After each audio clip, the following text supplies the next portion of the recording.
တဲ့တောင်မခံနိုင်ကြတာချစ်ကြီးရဲ့ချစ်ကြီးလည်းကြီးရဲ့အချစ်လည်းကျန်းတယ်ကိုယ့်ရဲ့ချစ်တဲ့တောင်ဘယ်သူမှမခံနိုင်ရှိရဲကိုဟိုကသတ်မှတ်ထားတဲ့စံနှုန်းကအဲ့လိုစံနှုန်းမျိုးရှိရဲ့ကြာမမွေးသေးဘူးဒါမှမဟုတ်ကွာလက်ကဘာမှရှာရင်ရှာဂျိုးကဘာမှရှာရင်ရှာဒီဟိုကလူပြည်မှာတော့မရှိဘူးသူမလေးနှစ်ယောက်ဆိုတော့ဟုတ်တယ်အလှပကြိုက်တယ်ဒါပေမဲ့သူတို့အလှပကြိုက်မှသူများသိမှလည်းကြောက်တယ်သူမလေးနှစ်ယောက်ဒီလေးတစ်ယောက်ပေါ့နော်၃ယောက်သူတို့၃ယောက်နဲ့လည်းခလေးမွေးချင်စိတ်ကိုမရှိတော့တာအဲ့လိုခလေးမွေးချင်စိတ်ကိုကုန်သွားတာque yo la duda tengo más chévere lo cual la saltale tuya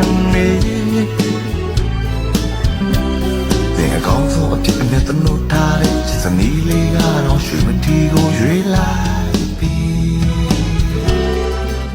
shui me di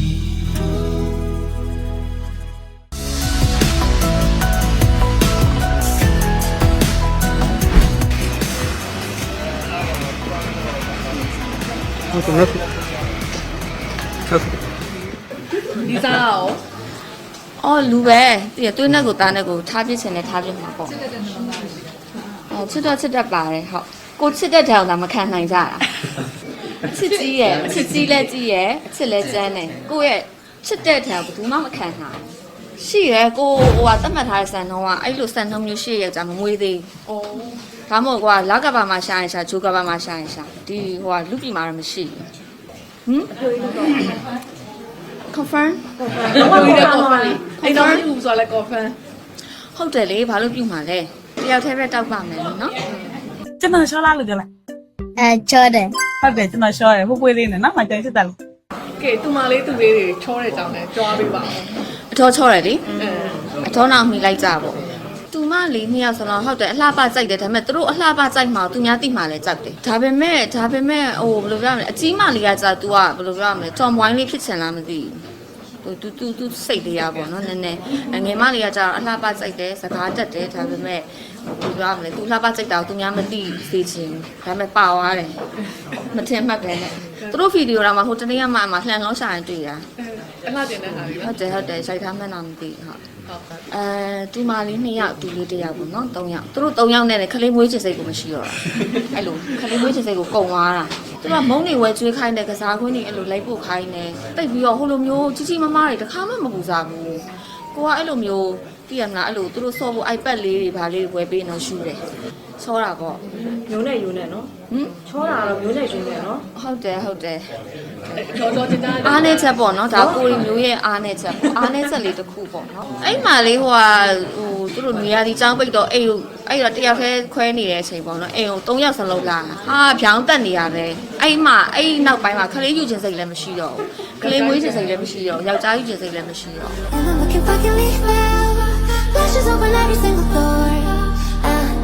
်လိုပြောမလဲချစ်တယ်သူတို့အရင်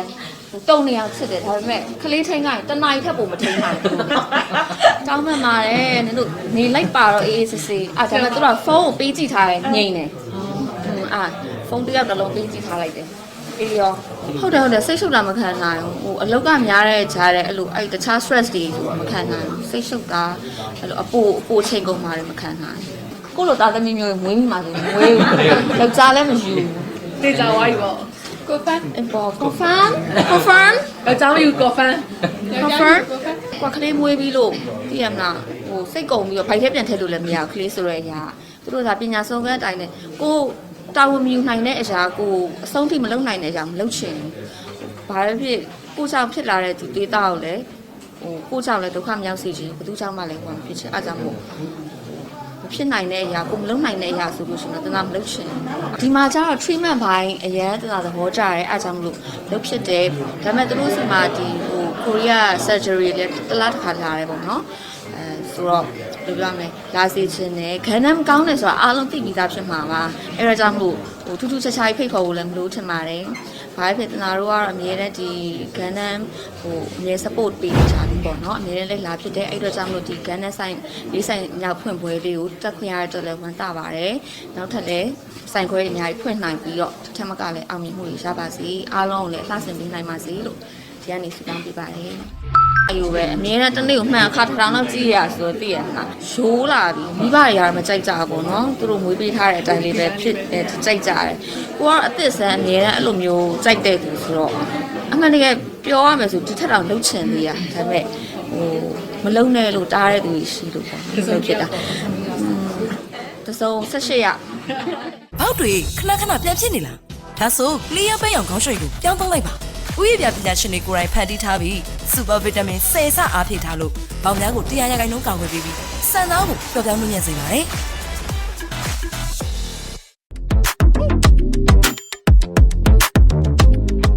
No responde pero siempre tira un like y eso me tiene pensando she likes me. Si te quedas အရင်ကအဲ့လိုမျိုးအရန်ပြောင်းလဲခြင်းစိတ်မရှိဒါပေမဲ့အခုနောက်ပိုင်းကျတော့နည်းနည်းလေးပေါ့နော်ခက်နဲ့လိုက်ပြောညီထွေဆိုတာပေါ့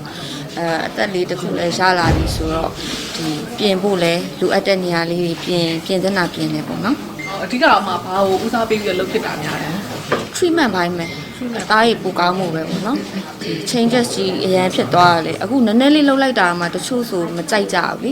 ကြိုက်ကြတဲ့ခါကျတော့နည်းနည်းလေးပေါ့ဖြည်းဖြည်းချင်းစီပဲအရင် changes ကြီးဖြစ်အောင်သွားဖို့အစီအစဉ်တော့မရှိပါဘူး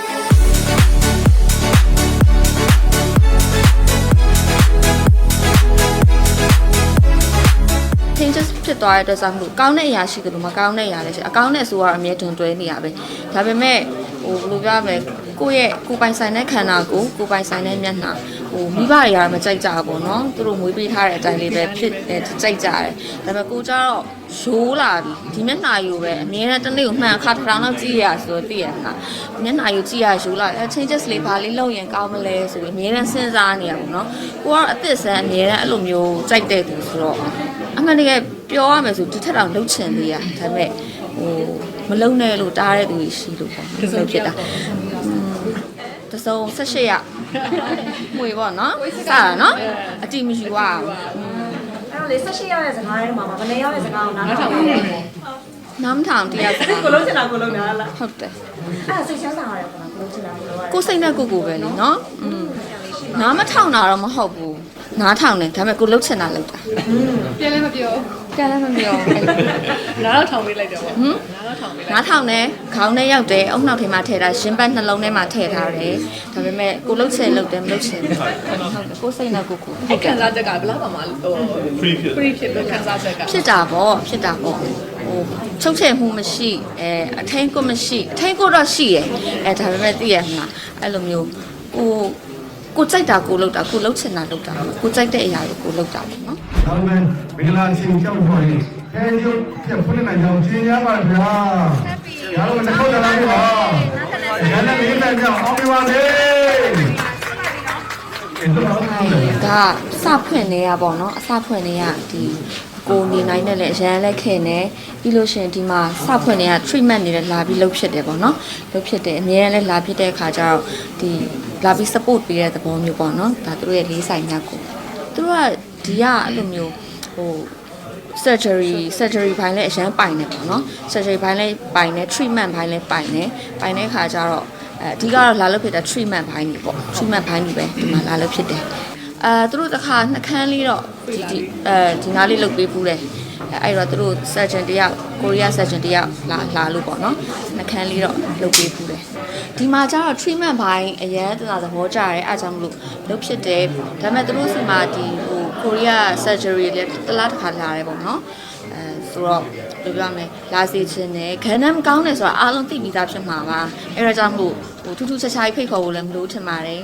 ဘာဖြစ်တနာတို့ကတော့အမြဲတမ်းဒီဂန်နမ်ဟိုအမြဲ support ပေးနေကြပြီပေါ့နော်အမြဲတမ်းလည်းလာဖြစ်တဲ့အဲ့အတွက်ကြောင့်မလို့ဒီဂန်နမ်ဆိုင်လေးဆိုင်ညောက်ဖွင့်ပွဲလေးကိုတက်ခွင့်ရတဲ့လည်းဝမ်းသာပါတယ်နောက်ထပ်လည်းဆိုင်ခွဲအများကြီးဖွင့်နိုင်ပြီးတော့တစ်ထက်မကလည်းအောင်မြင်မှုရပါစေအားလုံးကိုလည်းလှဆင်ပေးနိုင်ပါစေလို့ဒီကနေ့ဆုတောင်းပေးပါတယ်ကျေးဇူးတင်ပါတယ် ပါရှင်